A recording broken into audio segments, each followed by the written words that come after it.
Prosím, hodnocení poroty. Děkujeme. Dávno. Tak, nespoduje se vám, dámy a pánové, představí Plaky, jo? Zároveňka Lubega naspíval velmi populární Mambo No. 5, aby se můžete přesvědčit, jak vypadá v podání odvážných maminek a ještě odvážnějšího tatínka. Přátelé, to předposlední vystoupení celý show, takže si to užijeme. Takže pojďme na to, ale až za chvíli, po reklamě. Ne, tak začínáme teď.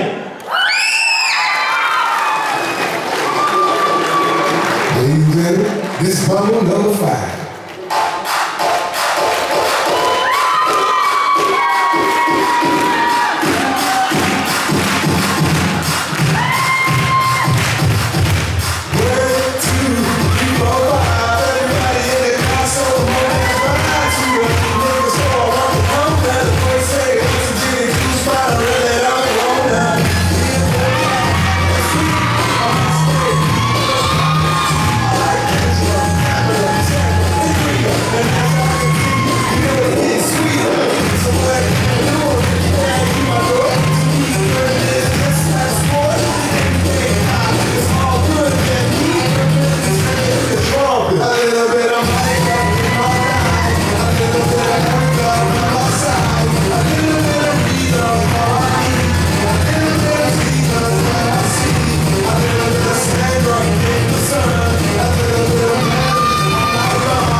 Ještě s vámi poděkovat, že jste dorazili, to platí.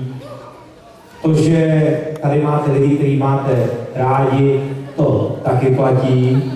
A já bych chtěl jenom říct, že to, že jsem tady byl dneska jako moderátor zadarmo, mi nevadí, protože vás mám rád, to taky platí. Na druhou stranu si nemůžete stěžovat. To je výhoda, že jo? To byste chtěli zadarmo.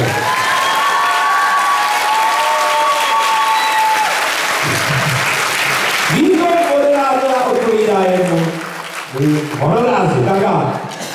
Protože teď nás říká úplně to poslední závěrečné vystoupení, kdy to bude úplně ta největší pecka, to je vlastně úplně jasný. A teďka vás ještě poprosím o takový jako skandovaný potlesk, jo. Kdysi byly to hezký časy, kdy byla u moci komunistická strana Československá a ve Sjezdovém paláci kultury u Musselského mostu, vždycky jak seděli, tleskalo se nás na oči skandovaně. To znamená úplně hloupě, jo? Ne jako doma se tleskali se na to líp. Ne. Takhle, pojďme si.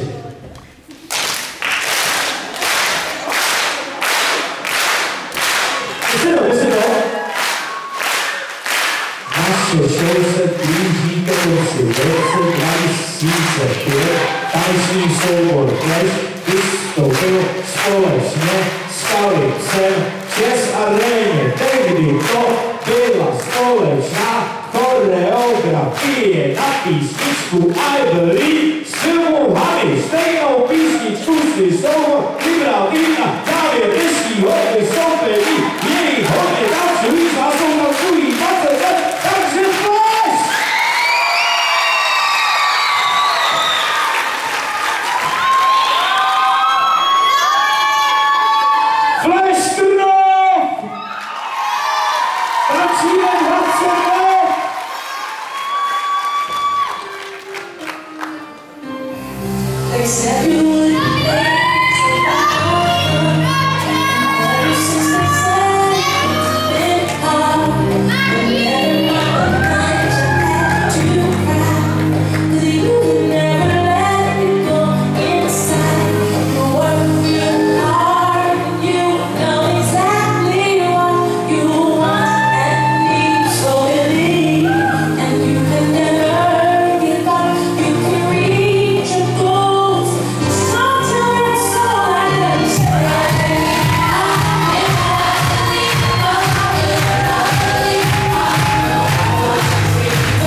svoji vlastní práci. Děkuji vám moc a my si s vámi se všichni začneme loučit. Tak já bych se strašně ráda rozloučila s naším dnešním moderátorem, panem Leošem Marešem.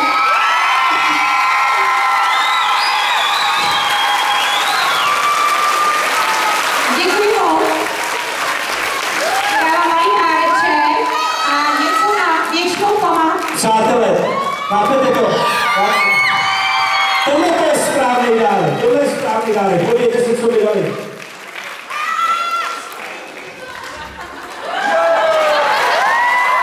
Vyzouňa. To se lékař.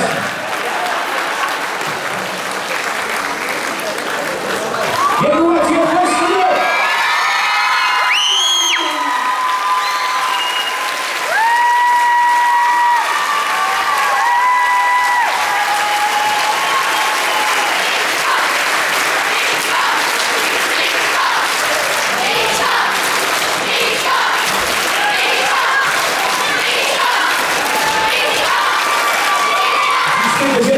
Tečko, a kdo se jmenuje Sito, prosím tě.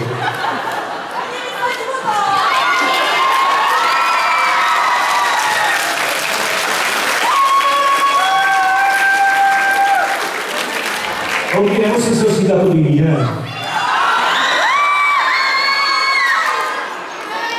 Ale, my jsme to viděli už v Lesku všichni, že...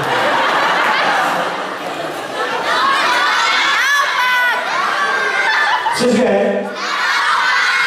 Naopak, jo?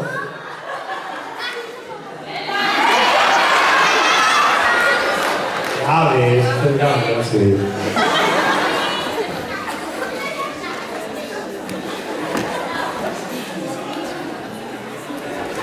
Dělej.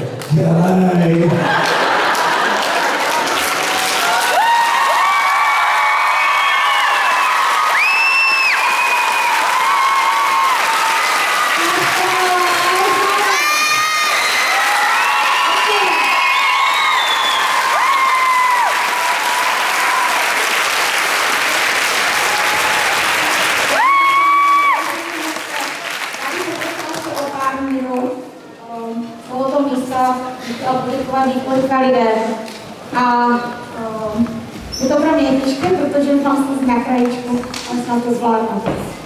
Chtěla bych poděkovat celé mé rodině, protože rodiče mi tancování přivedli a manžel mi to už spoustu let toleruje.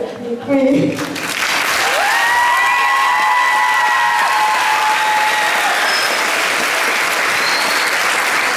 Chtěla bych poděkovat samozřejmě vám, rodičům a příznivcům tancování, za to, že své děti ke mně posíláte, za to, že vás to stojí opravdu spoustu peněz, spoustu víkendů, spoustu vaší trpělivosti. Moc vám všem děkuji.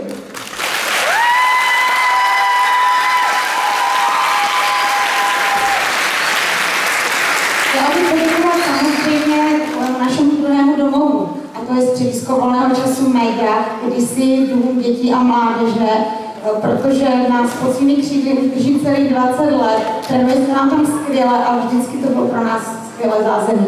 Moc děkujeme.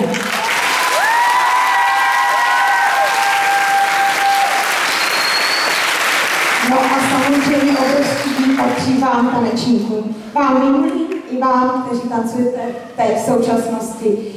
Strašně vám moc děkuji za to, že jste vydrželi tak dlouho, že vás to baví, radu, že vás to baví. A budu moc ráda, když spolu budeme pokračovat i v dalších letech.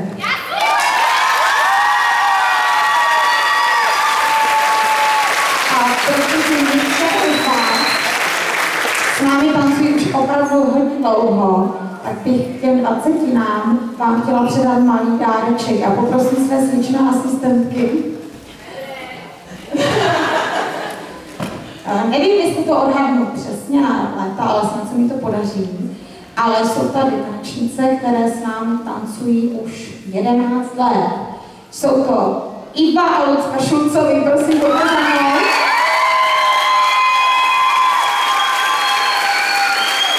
A jestli se nepůjdu, máte to být i Verunka Masná.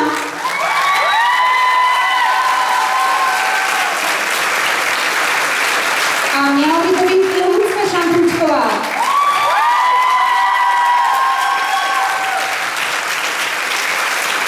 Takže holky, vy jsme tady vždyť nejde, jo? Moc děkuju a přijměte aspoň malé poděkování.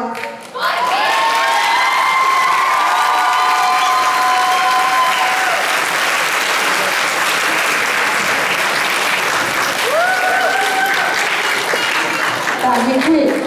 Ale to ještě není všechno. Jenom o rok méně tancují další tanečnice. Moc bych chtěla poděkovat další z nich, a to je Romča Skalová. Taky za to, že mi 2 roky naprosto skvěle vedla přípravku. Další tanečnice, která slaví 10, je Barča Závodníková.